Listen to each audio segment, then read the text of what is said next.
അടുത്ത ശ്ലോകം നോക്കാം. അർത്ഥേപവ്യയമാനം തു കരണേന വിഭാവിതം ദാപയേ ധനികസ്യർത്ഥം ദണ്ഡലേശം ച ശക്തിതഃ. അർത്ഥേപവ്യയമാനം തു കരണേന വിഭാവിതം ദാപയേ ധനികസ്യർത്ഥം ദണ്ഡലേശം ച ശക്തിതഃ.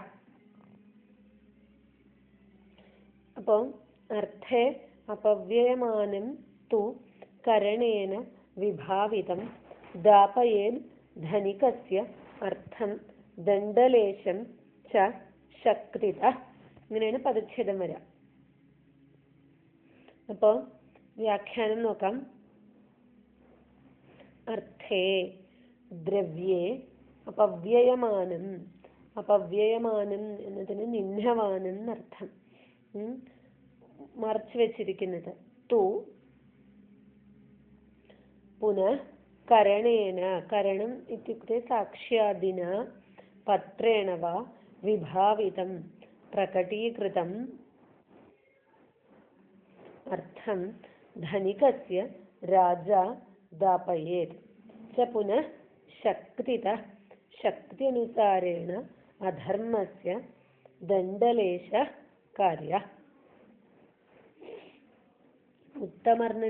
ഉത്തമർണന് അധമർണികളിൽ നിന്ന് എങ്ങനെയാണ് ധനം സമ്പാദിച്ച് കൊടുക്കേണ്ടത് എന്നാണ് ഇതുവരെ പറഞ്ഞു തരുന്നത്. അപ്പോ അതിന്റെ തുടർച്ചയാണ് ഇപ്പൊ പറയുന്നത്. അർത്ഥേ അപവ്യയമാനം തു കരണേന വിഭാവിതം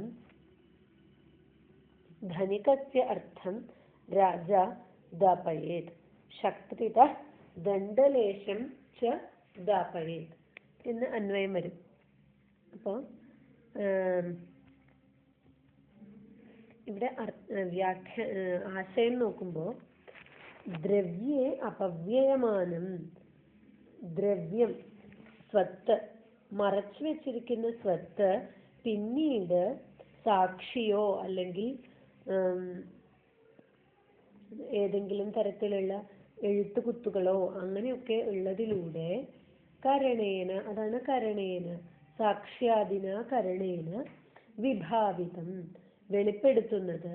അങ്ങനെയുള്ള ധനികസ്യ, അത് ധനികസ്യ ആ സ്വത്ത് അതിന്റെ ഉടമസ്ഥന് അർദ്ധം ദാപയേത് അതിന്റെ പകുതി കൊടുക്കണം. പിന്നെയോ ശക്തിത ദണ്ഡലേശം ച ഉത്തമർണ, അർദ്ധമല്ല കേട്ടോ, അർത്ഥം, അർത്ഥം ദാപയേത് ധനികന് ആ സ്വത്ത് തിരിച്ചു കൊടുക്കണം. ശക്തി അനുസാരേണ, ഈ അധമർണന് എത്ര കണ്ട് അതിൽ പങ്കുണ്ട് എന്ന് നോക്കിയിട്ട് അതനുസരിച്ച് അധമർണന് ദണ്ഡവും കൊടുക്കണം. ദണ്ഡലേശം ച ശക്തിത. അപന്നവേതു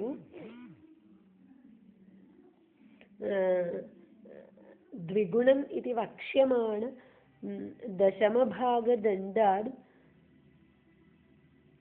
ന്യൂനമപി ദണ്ഡം പുരുഷശക്തിയാ ദാപയേത് എന്നാണ് സൂചിപ്പിക്കുന്നത്. അതായത് മറച്ചു വെക്കുമ്പോൾ രണ്ട് തരത്തിലുള്ള ദോഷങ്ങൾ അല്ലെങ്കിൽ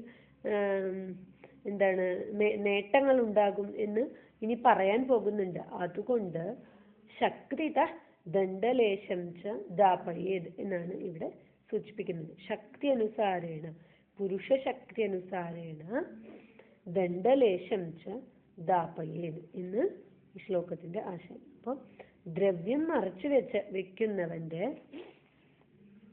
അത് അധമർണൻ ദ്രവ്യം മറച്ചു വെക്കുകയാണെങ്കിൽ ഉത്തമർണൻ അത് കണ്ടുപിടിച്ച് അതിന്റെ സാക്ഷികളെ മുതലായവയെ ഹാജരാക്കിയാൽ അത് ഉത്തമർണന് തന്നെ ആ ധനം കൊടുക്കണം. എന്നിട്ട് വേണ്ടതുപോലെ അധമർണനെ ശിക്ഷിക്കുകയും വേണം. ഓക്കെ, ഇതാണ് ശ്ലോകം.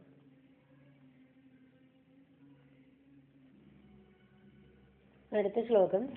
അപന്നവേധമർണസ്യ ദേഹീത്യുക്തസ്യ സംസദി അഭിയോക്ത ആദിശേദ്ദേശ്യം करणं वान्यदुद्दिशेत् अपह्नवेधमर्णस्य देहीत्युक्तस्य संसदि अभयोक्तादिशेद्देश्यं करणं वान्यदुद्दिशेत्. അപ്പോൾ ഇവിടെ പദച്ഛേദം നോക്കാം. അപഹ്നവേ അധമർണസ്യ ദേഹി ഇതി ഉക്തസ്യ സംസദി അഭിയോക്ത ആദിശേത് ദേശ്യം കരണം വാ അന്യത് ഉദ്ദിശേത് എന്ന് പദച്ഛേദം വരും. ഇവിടെ രണ്ട് ക്രിയാരൂപങ്ങളുണ്ട്, 3 ക്രിയാരൂപങ്ങളുണ്ട്. ആദിശേത്, ഉദ്ദിശേത്, ദേഹി, ഇത് 3 ക്രിയാരൂപങ്ങളാണ്. അപ്പോൾ ഇങ്ങനെ അന്വയം വരാൻ നോക്കാം. അധമർണസ്യ അപഹ്നവേ സംസദി ദേഹി ഇതി ഉക്തസ്യ, അവിടെ അങ്ങനെയാണ് പൂർവാർദ്ധത്തിന്റെ അന്വയം വരിക. അധമർണസ്യ അപഹ്നവേ സംസദി ദേഹി ഇതി ഉക്തസ്യ. അപ്പോൾ ആ അധമർണന്റെ വിശേഷണമാണ് ഈ ഉക്തസ്യ എന്നുള്ളത്. അപ്പൊ അത് അധമർണനോട് ചേർത്ത് എങ്ങനെ പറയാം? സംസദി ദേഹി ഇതി ഉക്തസ്യ അധമർണസ്യ അപഹ്നവേ. അപ്പോൾ സഭയിൽ തരൂ എന്ന് പറയുമ്പോൾ മറച്ചു വെക്കുന്ന അധമർണന്റെ എന്നർത്ഥം. അഭിയോക്ത, അയാളുടെ അഭിയോക്താവായിട്ടുള്ള ആള് ദേശ്യം കരണം ച ആദിശേത്. ദേശ്യം ആദിശേത് അഥവാ അന്യം കരണം വാ ഉദ്ദിശേത്. ഇങ്ങനെയാണ് അത് അന്വയിക്കേണ്ടത്. അപ്പോൾ അന്വയം ഒന്നും കൂടി വേണമെങ്കിൽ വ്യക്തമാക്കാം. സംസദി ദേഹി ഇതി ഉക്തസ്യ അധമർണസ്യ അപഹ്നവേ അഭിയോക്ത ദേശ്യം ആദിശേത് അന്യത് കരണം വാ ഉദ്ദിശേത്.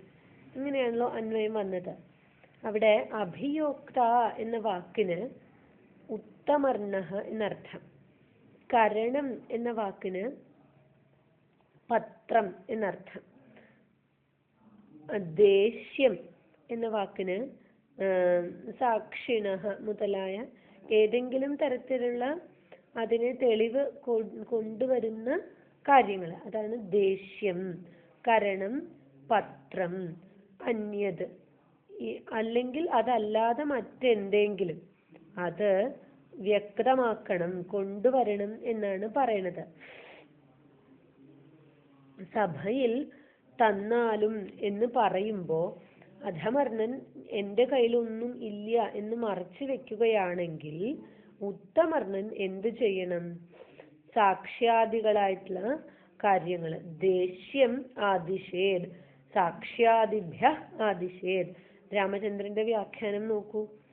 ദേശ്യം എന്നതിന് സാക്ഷ്യാദിഭ്യ ആദിശേത് എന്ന് കൊടുത്തിട്ടുണ്ട്. അതേപോലെ അന്യത്കരണം, പുനഃ അന്യത്കരണം പ്രമാണാന്തരം ഉദ്ദിശേത് എന്ന് പറയുമ്പോൾ ദർശയേത് എന്നർത്ഥം. മറ്റു പ്രമാണങ്ങളെയും കാണിച്ചു തന്നിട്ടുണ്ട്, കാണിക്കണം. മറ്റേതെങ്കിലും തരത്തിലുള്ള പ്രമാണങ്ങളെ കാണിക്കുക, അല്ലെങ്കിൽ സാക്ഷികളെ കൊണ്ടുവരിക.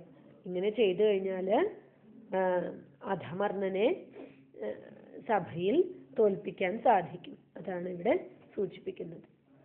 അപ്പോൾ 2 ശ്ലോകങ്ങളും നല്ലോണം പഠിക്കുക.